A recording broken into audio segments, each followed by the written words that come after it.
नागपाती केले माजी खासदारांच्यावर आरोप होते. हे बघा चौकशी चालू आहे.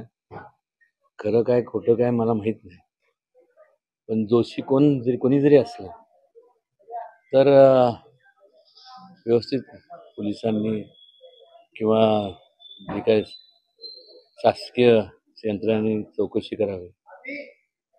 असे अनुचित प्रकार होता कामा नये, घडता कामा नये.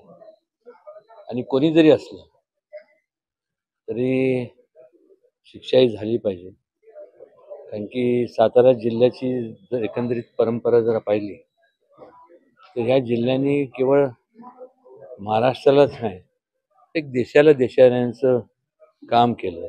चव्हाणसाहेबांच्या माध्यमातून असेल, असे नेते होऊन गेले. वेगवेगळे संपूर्ण सांस्कृतिक क्षेत्रात, ह्या निरनिराळ्या क्षेत्रात महाराष्ट्रालाच जर त्यांनी या जिल्ह्यांनी पहिल्यापासून प्रतिनिधित्व केलंच आहे. आणि दुर्दैवाने असं जर घडत असेल तर असे अनुचित प्रकार भविष्यकाळात होताच कामा नये. आणि त्यात करता मी उद्या मुख्यमंत्र्यांशी बोलणारच आहे, किंवा आज मला त्यांच्याशी संपर्क साधता आला नाही. पण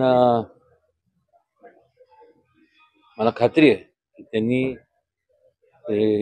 यंत्रणा जे असतील शासकीय यंत्रणा ते कुठेही कमी पडणार नाही. आणि माझं विनंती राहील संपूर्ण त्या भागातल्या, ज्या भागात या घटना घडल्या त्या भागातल्या लोकांना, तिथं ज्यांना काय माहिती असेल या संदर्भात तर त्यांनी जरूर ती माहिती इन्व्हेस्टिगेशन एजन्सीकडे द्यावी.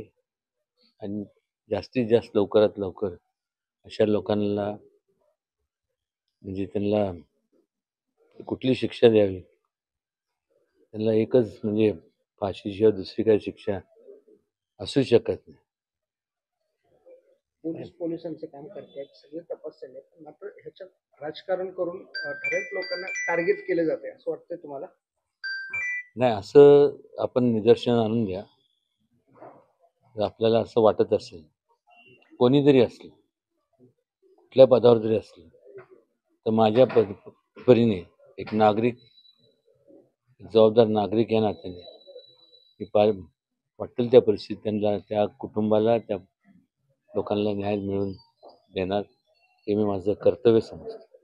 महाराजसाहेब, रणजित निंबाळकर आहे, संजय राऊत असतील, अंबादास दानवे असतील, यांनी थेट आरोप केलेले त्यांच्यावर यांचाच हात आहे. कोणाचा हात? रणजित निंबाळकर माजी खासदार. एक लक्षात घ्या, कोण काय बोललं मला माहित नाही, पण जोपर्यंत आरोप करणं सोपं असतं, पण जोपर्यंत सगळं सखोल चौकशी होत नाही, उघडकीस येत नाही, तोपर्यंत आरोप म्हणण्यापेक्षा करणं हे चुकीचं आहे.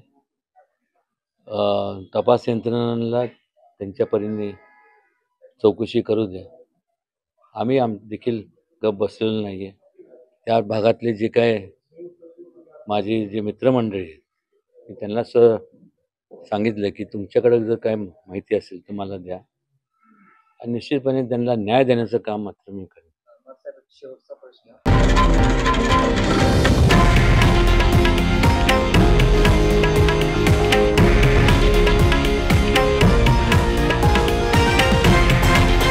हे आहे देशातील नंबर 1 न्यूज नेटवर्क आणि आपण पाहत आहात TV9 मराठी, एकमेव.